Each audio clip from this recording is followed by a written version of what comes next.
जय शिव गोरक्ष। यह द्वापर युग की बात है। ऋषि सूत जी के पास कुछ मुनि लोग इकट्ठे हुए। ऋषि मुनियों ने सूत जी से पूछा, हे सूत जी, भगवान राम ने भी चित्रकूट में रहते हुए भगवती सीता को, जो भक्तों को आनंद देने वाली है, एक दिन पूछा, हे सीते, क्या तुम्हारे अंदर कुछ जानने की इच्छा है? तो देवी सीता बोली, हे प्रभु, समय किस गति से चलेगा यह तो समय ही जानता है, परंतु कलयुग में कैसे लोग होंगे। तो भगवान राम सीता और लक्ष्मण को बता रहे हैं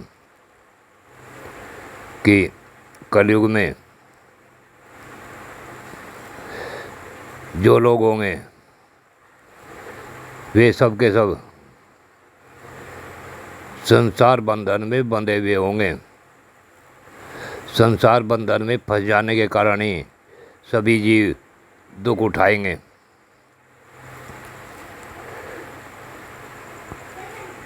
कलयुग में वेदों से अलग हटकर रास्ता निकाला जाएगा।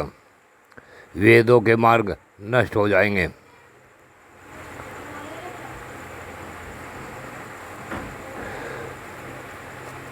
तथा कलयुग आने पर वेदोक्त मार्ग लुप्त हो जाएंगे। उस समय पाखंड फैल जाएगा। ये सभी बातें और ऋषि लोगों ने भी बताई है। रामचंद्र जी कहने लगे कि कलयुग के सभी लोग काम वेदना से पीड़ित, नाटे शरीर के और लोभी होंगे तथा धर्म और ईश्वर का आश्रय छोड़कर आपस में एक दूसरे पर ही निर्भर रहने वाले होंगे। प्राय सब लोग थोड़ी आयु और अधिक संतान वाले होंगे। कलयुग में स्त्रियां अपने ही शरीर के पोषण में तत्पर रहेंगी और वैश्याओं के समान आचरण में प्रवृत्त होंगी। वे अपने पति की आज्ञा का अनादर करके सदा दूसरों के घर आ जाया करेंगी। दुराचारी पुरुषों से मिलने की सदैव अभिलाषा करेंगी। हे देवी, उत्तम कुल की स्त्रियां भी कलयुग में पर पुरुषों के निकट ओछी बातें करने वाली होंगी, कठोर और असत्य बोलने वाली होंगी तथा शरीर से शुद्ध और सुसंस्कृत बनाए रखने के सद्गुणों से वंचित हो जाएंगे। देवी, कलयुग में अधिकांश स्त्रियां वाचाल अर्थात अनर्गल बात करने वाली होंगी। होगी भिक्षा से जीवन निर्वाह करने वाले सन्यासी भी मित्र आदि के स्नेह संबंध से बंधे हुए रहने वाले होंगे। ये भोजन के लिए चिंतित होने के कारण लोभवश शिष्यों का संग्रह करेंगे अर्थात अधिक शिष्य बनाएंगे। स्त्रियां दोनों हाथों से सिर खुजलाती हुई गृहपति की आज्ञा का जानबूझकर पालन नहीं करेंगी। जब ब्राह्मण पाखंडी लोगों के साथ रहकर पाखंडपूर्ण व्यवहार करने लगेंगे तब जानना चाहिए कि कलयुग खूब बढ़ गया है।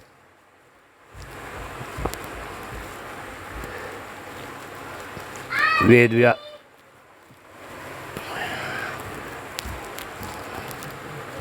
सूत जी बोले, सदा पाप परायण रहने के कारण जिनका अंतःकरण शुद्ध नहीं हो सकेगा उन लोगों की मुक्ति कैसे होगी? वे तो सब नरक के ही अधिकारी हो जाएंगे। तब ऋषियों ने कहा कि ये मुनि श्रेष्ठ सूत जी, इन सारी बातों पर तो आप पूर्ण रूप से प्रकाश डाल ही चुके हैं, परंतु अब आप आगे यही बताएं कि इस कलिकाल से इस प्रकार से दुष्ट कर्मों को करने के बाद भी जब किसी को संतोष नहीं होगा तो फिर कलयुग में कलयुगी मानव का उद्धार कैसे होगा।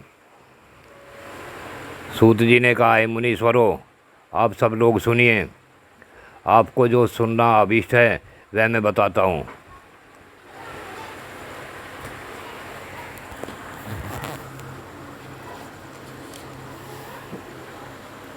जो यहाँ संपूर्ण दुखों का नाश कर सकेगा वह धन्यवाद करने योग तथा भोग और मोक्ष रूप फल प्रदान करने वाला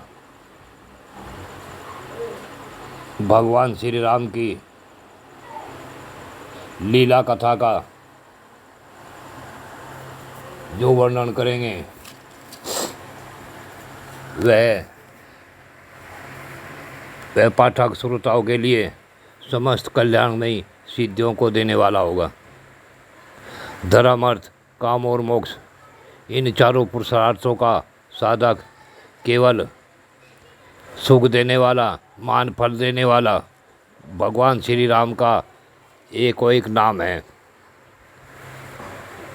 मान पात को, संपूर्ण उपात को युक्त मनुष्य भी उस ऋषि प्रवीणी दिव्य काव्य का यानी भगवान राम की कथा का जो श्रवण करेंगे उनका मन शुद्ध हो जाएगा और उन्हें सिद्धि प्राप्त होगी।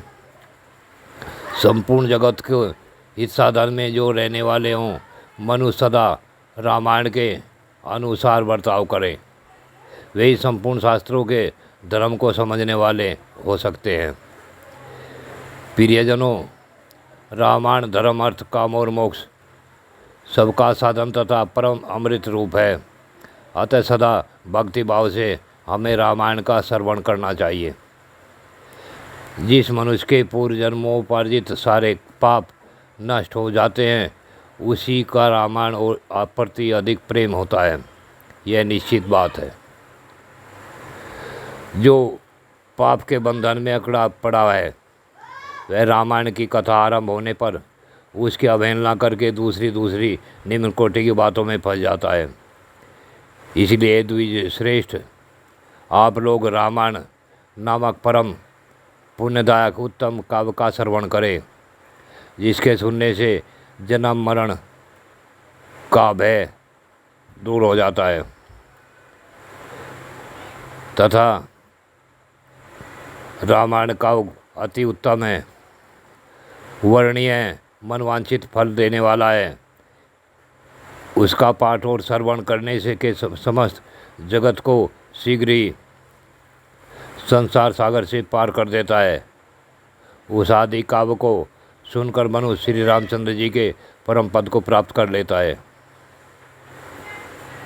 जो ब्रह्मा, रुद्र और विष्णु नामक भिन्न भिन्न रूप धारण करके विश्व की सृष्टि, संहार और पालन करते हैं, उन आदिदेव परमोत्कृष्ट परमात्मा भगवान श्री हरि को अपने हृदय मंदिर में स्थापित करके मनुष्य मोक्ष का भागी होता है। हे विप्रो, आप सुने, हमें हमेशा रामायण में होने वाले जो पात्र हैं भगवान श्री राम, उन्हीं के पद चिन्हों पर चलना चाहिए तथा महीने में एक बार अपने घर में सत्यनारायण कथा का होना बहुत आवश्यक है। हर महीने सत्यनारायण की कथा घरों में होनी चाहिए।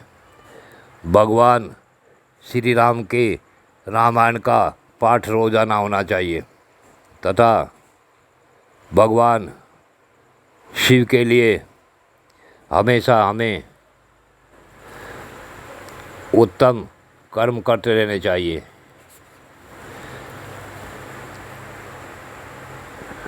चैत्र, माघ और कार्तिक के शुक्ल पक्ष में परम पुण्यमय रामायण अथवा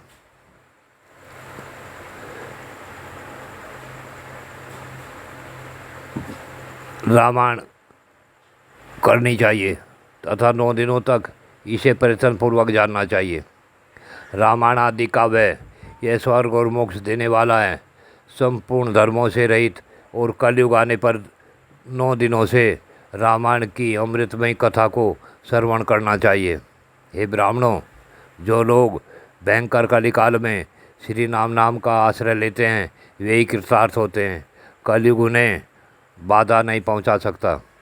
जिस घर में प्रतिदिन रामायण की कथा होती है वह तीर्थ रूप हो जाता है। वहाँ जाने से दुष्टों के भी पापों का नाश हो जाता है। इस शरीर में जो पाप समाये रहते हैं, जो मनुष्य श्री राम कथा का श्रवण भली भांति करता है उसके भी पाप नष्ट हो जाते हैं। हे ऋषि मुनियों, कार्तिक, माघ और चैत्र के शुक्ल पक्ष में रामायण के श्रवण मात्र से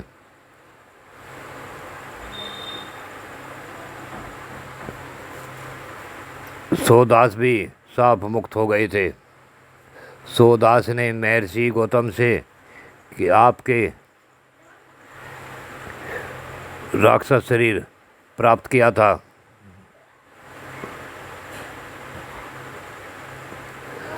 सूरदास ने महर्षि गौतम के श्राप से राक्षस शरीर प्राप्त किया था। वह भी रामायण के लगातार प्रभाव से उस शाप से मुक्त हो गया। हे श्री राम का जाप करने वालों, भगवान श्री हरि को चाहने वालों, ब्रह्मा विष्णु शिव तीनों एक रूप हैं यह समझकर हमें महादेव, भगवान शिव, विष्णु तथा ब्रह्मा की स्तुति करते हुए सबसे बड़ा काव्य रामायण काव्य है। हमें रामायण का अपने घर में रोज़ प्रयत्नपूर्वक आदर सहित पढ़ना चाहिए।